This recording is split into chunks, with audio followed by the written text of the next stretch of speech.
définir l'expédition de la Pérouse, on pourrait dire, entre autres choses, qu'elle aura été le plus beau rêve de Louis XVI. La passion tout entière de ce monarque méconnu, mésestimé, est comprise entre deux légendes. Vous savez, on dit que dans son enfance, alors qu'il était duc de Berry, le futur Louis XVI se faisait mener sur les toits du château de Versailles et qu'il tentait, s'esquintant les yeux, d'apercevoir la mer au loin. Le pauvre, il n'y risquerait pas d'y arriver.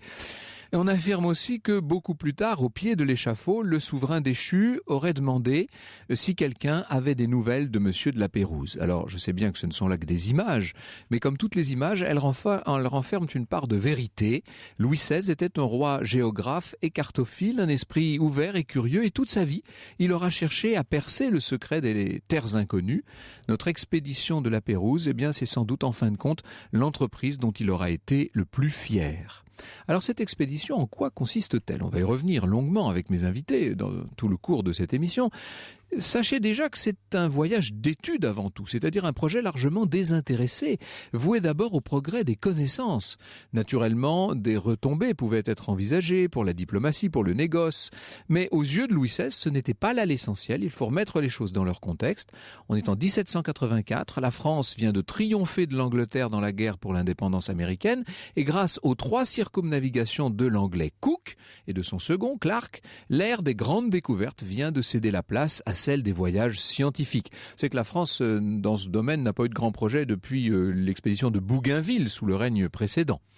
Donc, Louis XVI entend profiter de son avantage pour lancer une grande mission scientifique française dans l'océan Pacifique, mission dont l'objectif sera double et même triple en vérité.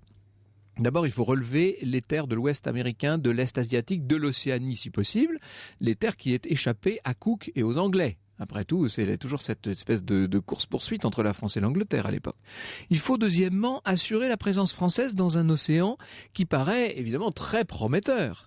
Et puis enfin, et peut-être surtout, il s'agit de multiplier les études dans tous les domaines, zoologie, botanique, minéralogie. Tout ça fait un peu penser à ce qui va se passer en Égypte plus tard avec l'expédition de Bonaparte, vous savez. Alors pour mener les 2 grands navires de cette expédition, Louis XVI et son ministre de la Marine ont jeté leur dévolu sur un capitaine expérimenté mais encore assez jeune. On va voir tout à l'heure ce qui a convaincu Louis XVI de lui faire confiance.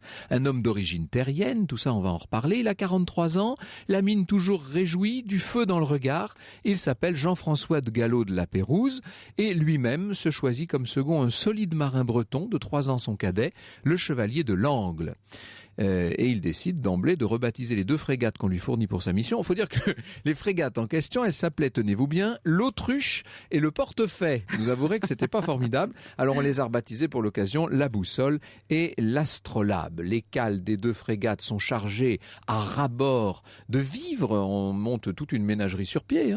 Et puis d'instruments savants et de pacotilles pour les indigènes. Des casques à crinière, de la soie à ramage, des sifflets, des grelots et même des lanternes magiques. Bref, de quoi épater le nouveau continent.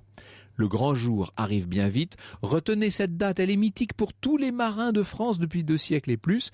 Le 1er août 1785, la Boussole et l'Astrolabe quittent la rade de Brest très tôt le matin. Il est 4 heures quand elle commence à prendre la mer. Il va d'abord leur falloir 13 journées de traversée pour gagner le port de leur première escale, Madère. Ensuite, on met évidemment le cap vers le Brésil. Tout ça, la traversée se passe sans problème. Alors, ce qu'appréhendait la Pérouse, c'était le passage du Cap Horn. Tout ça se passe comme une lettre à la poste. Et de l'autre côté, sur la côte chilienne et dans la baie de Talcahuano, les Espagnols sont là pour les recevoir, si je puis dire. Il va falloir s'arracher, littéralement, pour continuer. Vous pensez bien que pour tous ces marins qui arrivaient de la froide Europe, les très accueillantes espagnoles étaient bien entendu un motif de rester. Les 2 vaisseaux armés par le roi de France abordent sans encombre à l'île de Pâques. Entre parenthèses, on prend des mesures, 16 pieds 10 pouces. On nous croira jamais à Versailles, dit le chevalier de l'Angle. Vous imaginez, effectivement, on n'imaginait pas que de tels mégalithes pouvaient exister. Et puis après 27 nouvelles journées de pleine mer, c'est l'arrivée si stimulante aux îles Hawaï, on dit alors Sandwich, c'est là qu'est mort James Cook. Alors on ravitaille et on lève l'ancre de nouveau. À mesure, évidemment, que l'on remonte vers le nord, la Pérouse, le Chevalier de l'Angle et tout leur petit monde se mettent à souffrir du froid. On est obligé de se saouler de grog au quinquina et de maintenir des braseros dans les entreponts. Là, ça change, évidemment. C'est le gros problème de ces énormes navigations, c'est qu'on y change en permanence de climat. Il faut dire que ça valait la peine, car la côte de l'Alaska est une chose sublime. Spectacle grandiose qui leur est offert pour le solstice d'été de cet an de grâce 1786. À Bering, les glaces du mont Saint-Élie qui culminent à plus de 5600 mètres. Imaginez ces glaces translucides à perdre la tête. La Pérouse est enthousiaste. Il va fonder un havre, port des Français. Il envoie 2 barques en repérage. Et là, soudain, c'est le drame. Les barques sont happées par un courant très fort, jetées sur des brisants. C'est l'accident. Il y aura 21 morts dans cet accident, dont les 2 fils du marquis de Laborde. C'est un drame, évidemment, terrible. Les équipages de la Boussole et de l'Astrolabe, quand ils quittent Port des Français, sont empreints d'une gravité nouvelle. On ne s'attendait pas, on ne sait jamais à quoi s'attendre quand on part à la très grande aventure, mais on ne s'attendait pas à un drame de cette ampleur, évidemment. Ils ont mis le cap au sud de nouveau, vers des côtes moins hostiles, vers la Californie. Ils n'en continuent pas moins de remplir bien scrupuleusement la mission qui leur a été confiée par le roi géographe. Ils répertorient tout ce qu'ils voient, les côtes, les baies, les estuaires, les îles. L'histoire sur Europe 1, c'est avec Franck Ferrand. Et avec votre premier invité Dominique Lebrun, navigateur, grand voyageur, fin connaisseur de la littérature maritime, il a réuni et expliqué les textes autour de l'affaire La Pérouse dans l'ouvrage La malédiction La Pérouse 1785-2008 sur les traces d'une expédition tragique disponible chez Omnibus. Ah oui, c'est exactement le genre d'ouvrage dans lequel vous vous plongez et que vous ne pouvez plus relâcher. Vous savez, parce qu'en plus, on n'est pas obligé de dire ça de la première à la dernière page. On se promène à travers cet extraordinaire ensemble d'aventure. Bonjour Dominique Lebrun, merci Bonjour. d'être avec nous. Alors, je suis allé un peu loin, moi volontairement, j'ai voulu suivre la Pérouse sur le début de son expédition, on est déjà assez loin dans l'océan Pacifique. J'aimerais qu'on revienne un petit peu en arrière, si vous voulez quand même, et que, en quelques mots, vous nous donniez une idée du contexte dans lequel tout ça se déroule. On est dans un siècle qui est le siècle de non plus des grandes découvertes, mais ce qu'on appelle le siècle des Lumières, c'est-à-dire celui de l'expérimentation et de la découverte du monde, en fait, c'est ça? L'expérimentation, la découverte du monde, et puis la découverte intellectuelle, puisque le mythe du bon sauvage, les philosophes, donc Diderot, vont avoir une influence considérable dans cette expédition. Écoutez la vie, d'ailleurs, de plusieurs marins de la Pérouse. Ah oui, voilà. Alors, puisqu'on parle de choses humaines, si la Pérouse se trouve être nommé chef de cette expédition, c'est précisément parce qu'il a montré au roi Louis XVI que c'était non seulement un très fin navigateur qui avait une expérience capitale, puisqu'il a navigué à l'époque sur tout l'Atlantique et l'océan Indien, donc c'est quelqu'un qui est capable de mener un navire partout. Il a accompli une mission exceptionnelle en baie d'Hudson. La baie d'Hudson, c'est le nord du Canada, une zone très peu cartographiée. Il a reçu pour mission d'aller trouver là-bas 2 forts anglais, de les détruire et de revenir. Et alors là, dans le cadre de cette mission, il va faire preuve d'une humanité qui, dans un premier temps, lui vaut quelques problèmes. Racontez-nous ça. C'est une histoire merveilleuse. Ouais. Donc, la Pérouse trouve ce fort qui est commandé par un certain Samuel Hearn. À l'époque, la Pérouse ne sait pas qui il est. On fouille le fort et on trouve des documents. Ces documents, c'est toute la cartographie des estuaires, des grands fleuves qui vont vers le nord. C'est ce qui sera le passage du nord-ouest. Le passage stratégique capital au monde, le passage de l'Atlantique au Pacifique par le nord du continent américain. Formidable. Et là, la Pérouse prend ces documents, les rend à Hearn, qui les a constitués. Qui était en prison, en fait. Il est prisonnier, il est capturé, il est détenu. Il dit, voilà, je vous rends ces documents, mais à une condition, de retour en Angleterre, parce que je vais vous donner les moyens de rentrer en Angleterre, vous les publierez, vous les mettrez à la disposition de tous. Tout comme c'est l'amour de la science. C'est magnifique. Mais c'est ça le siècle des Lumières. Oui, voilà. Tout comme les textes de Cook avaient été traduits. Et c'est aussi pour cela que lorsque cette guerre s'achève, 1783, lorsque on lance cette expédition, les Anglais vont prêter à la France des instruments que les Français ne possèdent pas, comme certains sextants qui sont plus performants que les nôtres. Oui, c'est Et un donc, échange et c'est une émulation. C'est Et une émulation. Et non pas, comme on connaîtra plus tard, à partir du XXe siècle notamment, une espèce de concurrence forcenée entre nations qui se cachent les informations, en fait. C'est un moment de grâce dans l'histoire de la recherche. Formidable. Oui. Et alors, Louis XVI entend parler. Alors d'abord, dans un premier temps, le ministre va sanctionner. Oui. Alors d'abord, le ministre sanctionne. Louis XVI mis au sanctionne courant la Pérouse. La Pérouse, qui était supposée en fait laisser ces gens mourir de froid et de faim, parce que la Pérouse leur a donné de quoi construire un autre bateau et rejoindre la civilisation. La Pérouse s'en défend et le roi dit, d'abord ce raid était stupide, complètement coûteux, militairement inutile. En revanche, mais là il a sûrement pas dit, j'ai trouvé la personne qu'il me faut pour commander mon expédition. Comme quoi la Pérouse a bien fait d'agir comme il l'a fait, puisqu'il a attiré l'attention du roi qui a trouvé que c'était un beau geste et qui donc a voulu en quelque sorte, sinon le récompenser, en tout cas lui donner les moyens d'aller au bout de ses propres recherches. C'est ça l'idée. Non, j'aime pas la façon dont vous présentez les choses, parce que ça laisserait entendre que la Pérouse était calculateur. Non, et à mon sens, pas du tout. Non, c'était un personnage hors norme. Je dis il a bien fait d'un point de vue extérieur. Il a bien fait, oui, absolument. Alors, on va pas revenir sur toute la préparation de l'expédition puisqu'on y était parti déjà. J'ai dit qu'ils ont quitté Brest le 1er août 1785.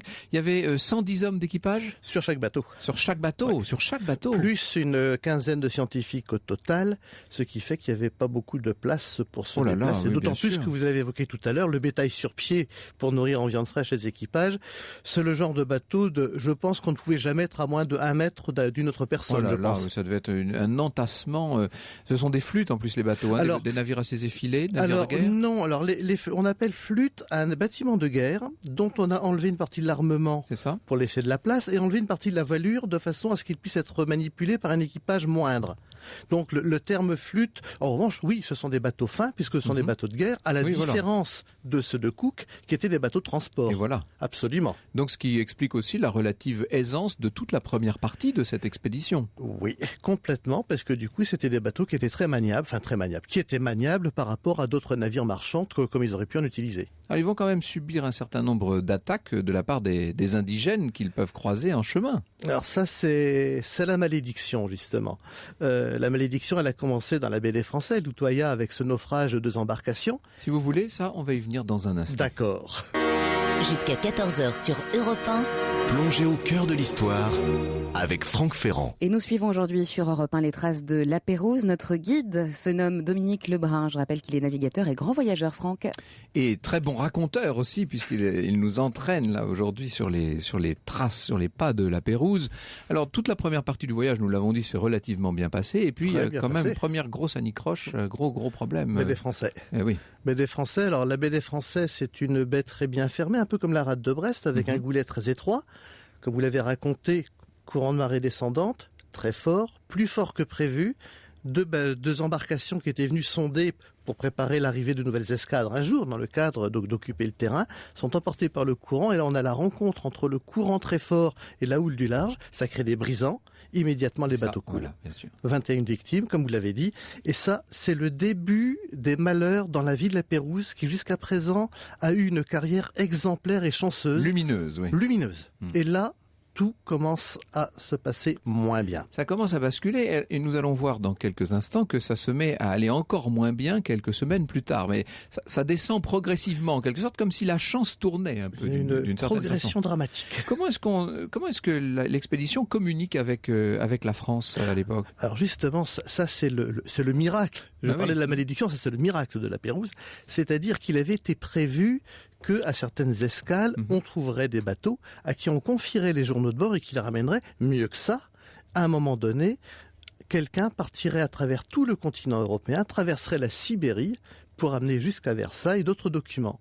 C'est pour cela que jusqu'à l'Australie, mais ça on en parlera tout à l'heure, donc dans un premier temps, c'est à Macao que les documents donc de l'expédition sont confiés à un bâtiment français. C'est le Marquis de Castres, c'est une flûte, elle aussi.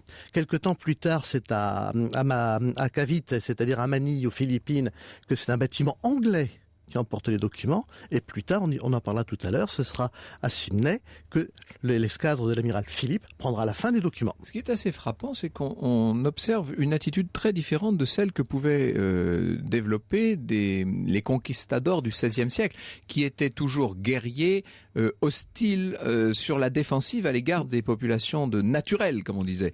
C'est plus le cas là. On essaie. Le bon sauvage. C'est le mythe rousseauiste. Le bon sauvage. Mais le bon sauvage a posé problème dès l'île de Pâques. Quand vous dites le bon sauvage, pour ceux qui ne seraient pas très Entre au fait guillemets. de ça, c'est-à-dire que c'est l'idée développée largement par Rousseau notamment, Absolument. que l'homme à l'état de nature est très bon, c'est un bon sauvage. Donc Voilà. donc on ne peut pas ni lui vouloir du mal, ni en recevoir de sa part, pense-t-on à l'époque. Et ce serait une erreur que de lui en vouloir C'est si ça. par accident Il pouvait y avoir quelque chose. En fait, ce qui s'est passé aussi, c'est que Bougainville a fait une escale fameuse à Tahiti, a ramené un récit qui a été complètement transformé par Diderot notamment, et on est venu l'idée du mythe suivant lequel, dans les pays où les populations sont, entre guillemets, sauvages, elles ne peuvent être que bonnes. Et voilà. Mais dès l'île de Pâques, pour éviter de se faire voler et piller, déjà, les équipages ont du mal, mais lorsqu'on va arriver effectivement dans les îles Samoa, là où donc sur ce qu'on appelle une corvée d'eau, ces gens vont faire égade, comme on dit, vont faire le plein d'eau, une échauffourée va aboutir encore à un massacre, dont celui du second de l'expédition, Fleuriot de Langres, qui est aussi de l'ami de la Pérouse. Et il y a eu encore 11 morts cette fois. 11 ou 12, je ne sais plus. 12 c'est ça, 12 morts. 12.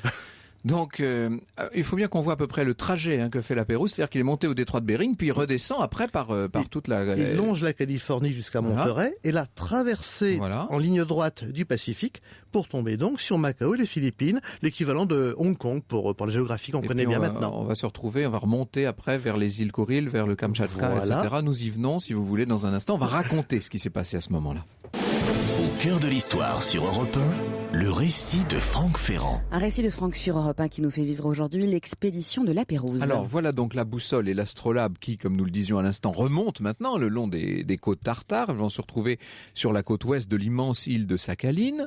Le moment est venu de faire connaissance d'ailleurs avec les naturels du coin, les Aïnos, qui sont de type européen. Alors ça surprend beaucoup les scientifiques évidemment. Et puis le 7 septembre, les 2 frégates abordent à la pointe de la presqu'île du Kamchatka.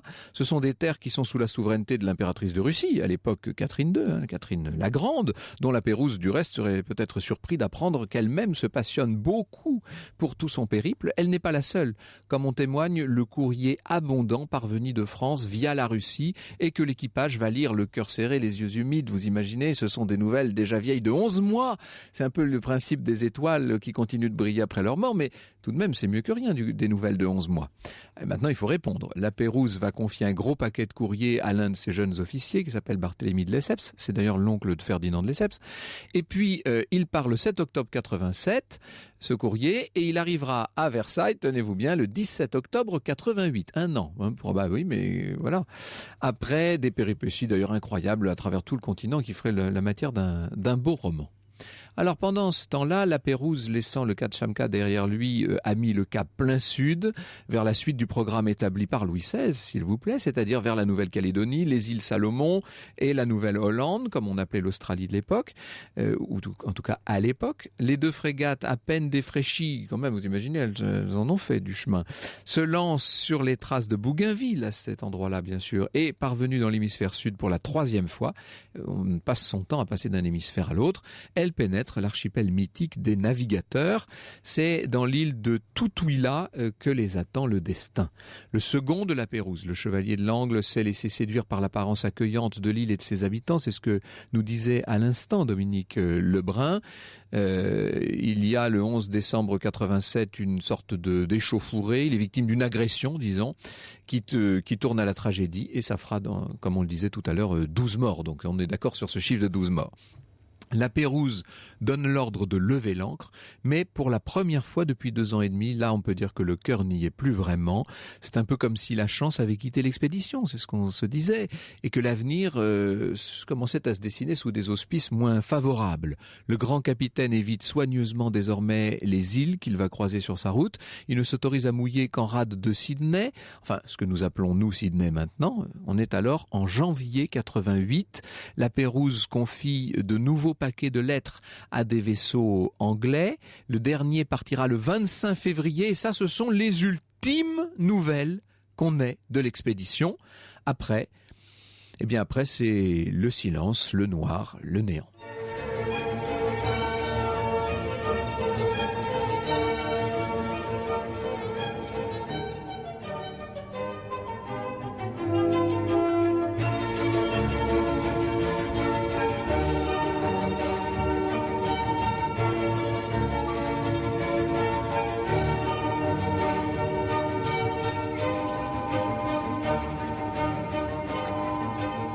évidemment, ce silence radio, si j'ose un affreux anachronisme, inquiète beaucoup en France. Il va bientôt transformer les 2 frégates en vaisseaux fantômes, si je puis dire. Il ne faut pas oublier qu'à l'époque, on est en pleine révolution. La fin de l'expédition avait été programmée pour juillet 89. Ça ne s'invente pas. Juillet 1789, pour ceux qui nous prendraient en cours. Et naturellement, on peut dire qu'avec tout ce qui est en train de se passer à Versailles et à Paris, les navigateurs passent vraiment au second plan. Cependant, en avril 90, le ministre de la Marine témoigne de son inquiétude. Le roi lui-même se montre tout à fait concerné par le sort de l'expédition, cette expédition à laquelle il a pris une si grande part. Le 9 février 1791, révolution oblige, l'Assemblée nationale, et oui, maintenant il y a une Assemblée nationale, décrète que le roi est prié de demander au corps diplomatique d'engager les divers souverains concernés à effectuer des recherches à propos de monsieur de la Pérouse. L'opinion commence à se passionner pour ce qu'on appelle déjà le mystère la Pérouse. Vous voyez, ça n'a pas tardé finalement. Le 25 septembre 1791, le commandant d'Entrecasteaux, avec 2 flûtes bien nommées, la Recherche et l'Espérance, avouez que ça ne s'invente pas non plus, Entrecasteaux quitte Brest, comme la Pérouse 6 ans plus tôt, avec pour mission d'élucider le fameux mystère. Entrecasteaux doit retrouver l'expédition La Pérouse, seulement les temps sont ce qu'ils sont. À bord des 2 bâtiments, aristocrates et gens du peuple, si je puis dire, jacobins en l'occurrence, se tirent continuellement dans les pattes, si j'ose dire. Les recherches sont effectuées en dépit du bon sens, et en mai 1793, passant à portée de l'île de Vanikoro, on décide de ne pas mouiller pour cause de mauvais temps. Mauvaise décision. Parce que c'est là qu'a sombré l'expédition La Pérouse, et s'il y avait encore des survivants, ce ne pourrait être que sur cette île. Entrecasteaux lui-même va mourir du scorbut 2 mois plus tard, quant à l'équipage miné plus que jamais par ces déchirements politiques. Il finira, figurez-vous, c'est pas très brillant, mais c'est ainsi, par se rendre aux Néerlandais. S'il y avait donc une chance de sauver quelque chose de l'expédition La Pérouse, alors cette fois, on peut dire que personne ne l'a saisi. L'histoire sur Europe 1, c'est avec Franck Ferrand. Une grande aventure doublée d'un grand mystère. Nous évoquons aujourd'hui sur Europe 1 la malédiction La Pérouse, Franck. Alors justement, je vous ai dit que Louis XVI avait été vraiment jusqu'à son exécution passionné par cette affaire. Le pauvre sera mort sans savoir ce qu'il advenait de l'expédition La Pérouse. Et lorsque son petit frère, alors pas le 2e frère, le comte de Provence qui va devenir Louis XVIII en 1814-15, mais celui qui succède à Louis XVIII en 1824, qui s'appelle donc Charles X. Charles X, par fidélité à la mémoire de son frère et parce qu'il s'intéressait lui-même beaucoup à la question, va décider de relancer les recherches. Une corvette rebaptisée exprès l'Astrolabe quitte le port de Toulon sous le commandement d'un capitaine de 35 ans, Jules Dumont d'Urville. C'est ce pauvre Dumont d'Urville qui mourra dans le premier accident de chemin de fer de tous les temps, d'ailleurs, je ferme la parenthèse. Et donc l'Astrolabe quitte Toulon. Dumont d'Urville s'est donné pour mission de faire toute la clarté sur le sort de l'expédition La Pérouse, ce qui convient autant à l'état d'esprit nostalgique de l'époque qu'aux aspirations romantiques qui commencent à s'y faire jour. Vous voyez, on est dans cette... Il y a du Chateaubriand derrière tout ça, évidemment, un peu de souffle. Malheureusement pour Dumont d'Urville, un navigateur anglais, Peter Dillon, est lui aussi sur le coup. Et ça, évidemment, c'est une mauvaise nouvelle pour lui, Dominique Lebrun. C'est à la fois une bonne et une mauvaise nouvelle. Donc on a une conjonction d'événements et de circulation d'informations stupéfiantes à l'époque. Charles X veut donc retrouver les traces de l'expédition de son frère. On monte une expédition, encore une fois, scientifique et de recherche. Des bruits arrivent à ce moment-là. Des baleiniers auraient vu quelque chose. On aurait trouvé ceci, on aurait trouvé cela. L'expédition part, mais sur ce arrive une information autrement capitale. Oui, un capitaine américain, semble-t-il, certain Dillon, a trouvé rien moins que la garde de l'épée de la Pérouse. Ce qui, quand on voit la taille de l'objet par rapport à l'immensité du Pacifique, c'est invraisemblable. Jules Verne lui-même n'aurait pas. Oui. C'est la gourmette de Saint-Exupéry.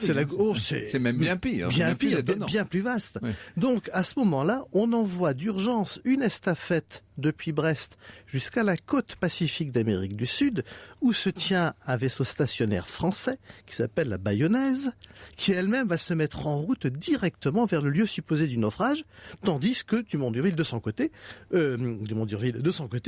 fait sa navigation et en arrivant à Hobart, lit dans le journal que un certain Dillon a trouvé. Et là, il n'y croit pas trop parce que Dillon a une très mauvaise réputation. Il a fait 2 mois de prison pour des histoires de brutalité contre son chirurgien, semble-t-il, mais on ne connaît pas encore le fond de l'histoire. Et puis, c'est quand même un Anglais ou un Américain ou un Irlandais, on ne sait pas trop. Enfin, un anglo-saxon, pas quelqu'un de très digne de confiance.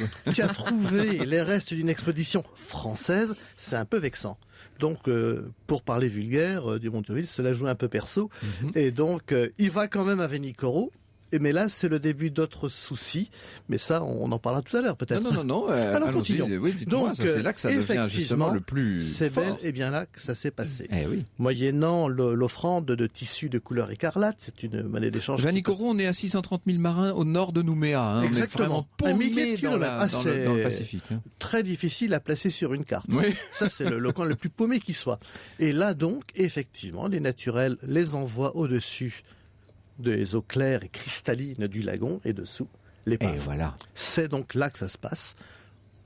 On réussit à sortir de l'eau des pièces, on rentre en France et là c'est la continuation de la malédiction de la Pérouse adaptée au trouveur qui découvre que Dillon est passé 3 semaines avant lui, a offert à Charles X les pièces majeures et Dumont d'Urville est traité comme un moins que rien, sa carrière est sabrée. Mais il y retournera quand même à Vanikoro, 11 ans plus tard. Et il avait même l'intention d'effectuer une 3e mission sur place, sauf que celle-là, il n'aura pas pu la faire puisqu'il est mort, comme on l'a dit, dans un accident de chemin de fer. Alors en revanche, il prendra sa revanche sur Charles X. Parce qu'après la Révolution de 1830, quand Charles X doit partir en Angleterre d'urgence avant de se faire lyncher, celui qui commande le vaisseau qui l'amène en Angleterre, c'est Dumont d'Urville.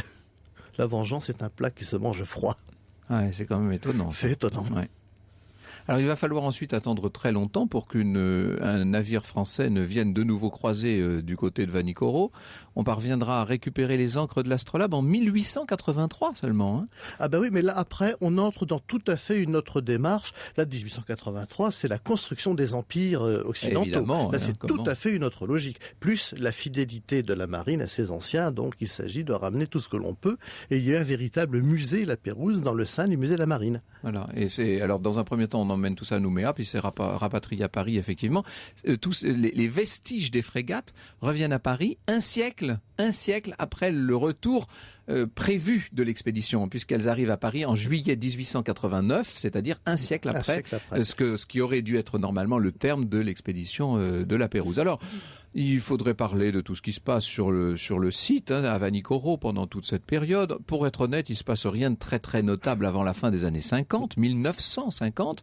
Et puis là, tout d'un coup, il se trouve qu'un certain Pierre Antonios, qui est commissaire de France aux Nouvelles-Hébrides, se passionne pour l'énigme La Pérouse. Sous sa direction et grâce à l'invention du scaphandre autonome, une première équipe de plongeurs s'active au-dessus de l'épave, donc l'épave qui est celle de l'Astrolabe, là. Et tout ce qui est remonté est concluant, notamment des saumons de plomb, vous savez, qui portent la marque en usage à l'arsenal de Brest en 1785, etc. Il y a toujours un petit serrement de cœur lorsqu'on obtient confirmation de l'hypothèse malheureuse, évidemment. Ce qui est très étonnant, c'est que pendant très longtemps, alors qu'on savait par un grand nombre de témoignages que les Français avaient été se réfugier sur l'île, qu'ils avaient institué un campement, on n'avait aucune trace de ce campement. Et puis, ces traces, elles sont apparues, mais alors vraiment très récemment, à la toute fin du XXe siècle, et celui grâce auquel elles sont réapparues est avec nous dans ce studio, c'est Jean-Christophe Galipeau. Merci beaucoup de nous avoir rejoints. Vous avez des choses à nous raconter, j'imagine, sur cette affaire et sur ces découvertes de 1999. En effet, ces témoignages sur les rescapés de l'expédition, les indigènes de Vanikoro le racontent à Peter Dillon et plus tard à Dumont d'Urville. Mais rien à terre ne vient corroborer ces histoires. C'est-à-dire qu'on avait retrouvé pas mal de vestiges sous-marins, mais rien à terre, comme s'il n'y avait pas eu de survivants. Exactement. On peut en douter. On finit par en douter d'ailleurs. Dumont d'Urville veut être précis. Il essaye de construire l'histoire du Mont d'Urville, puisqu'il est le second à passer à Vanikoro, et donc il raconte ce que les indigènes lui disent. Ils se sont installés à Payou. Ils ont construit un camp. Dans ce camp, ils ont fait un bateau avec lequel ils sont repartis 6 lunes plus tard. Mais aucune preuve pour démontrer que cette histoire racontée par les indigènes, qui ont très bien pu massacrer l'équipage, comme on l'a pensé plus tard, et cacher ce massacre derrière une histoire inventée. Eh bien, ces preuves, vous, Jean-Christophe Galipeau, vous les avez trouvées et dans un instant, vous allez nous raconter comment. Franck Ferrand sur Europe 1, au cœur de l'histoire.